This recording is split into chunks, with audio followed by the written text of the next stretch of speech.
For the third day, migrants from the southern border arrived in Washington, D.C. Governor Greg Abbott is pushing back against the Biden administration's plan to end COVID restrictions that kept many people from crossing the border.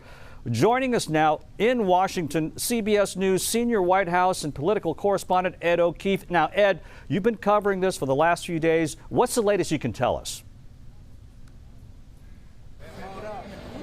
Well, look, another bus arrived this morning here in the Washington area amid criticism from the White House of not only this decision by the governor to use taxpayer funding to send the buses, but also concerns about the decision to put up these extra safety checks along border access, ports of entry there along the 1,200 miles of Texas-Mexico border. What I think is important for folks, especially in Texas, to understand is this bus is dropping off migrants who, again, have been fully processed by federal immigration authorities already, and they're being dropped off in front of a building that houses Fox News, NBC News, and C-SPAN. It would be, in essence, Ron, like if I chartered a bus to drop off a bunch of people in front of the KHOU offices.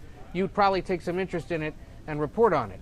And that's what the governor here has done, is by sending it to Washington and parking it in front of this building, which happens to be about a block or two from the U.S. Capitol, he not only is trying to symbolically criticize Biden administration policy when it comes to border security and immigration, but he's also trying to score some national headlines, especially on a network that, draws a lot of people who support him.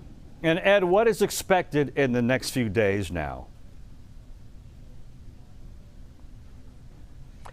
Well, we continue to wait and see whether or not the governor is planning on sending any other buses. In terms of sort of a federal response to this, the White House, for example, is the one that's been asked most often about what they think the governor is doing. And in essence, they've said, we appreciate that the governor is giving these fully processed immigrants a ride north. There are local charities who've sort of coordinated with the pickup or the drop-off of these immigrants and say, look, they're tired, they're hungry.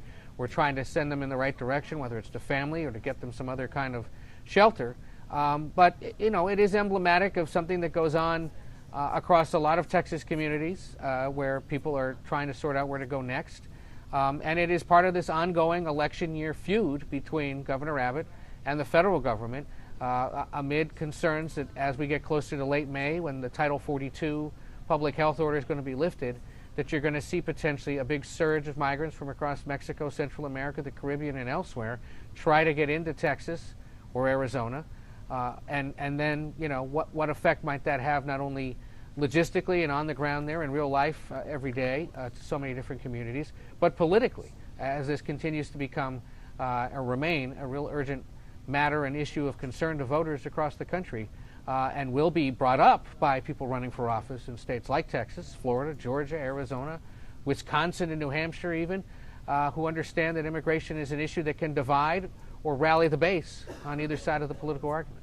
Yes, it remains a hot button issue for sure. Ed O'Keefe with CBS News. Thanks for joining us today.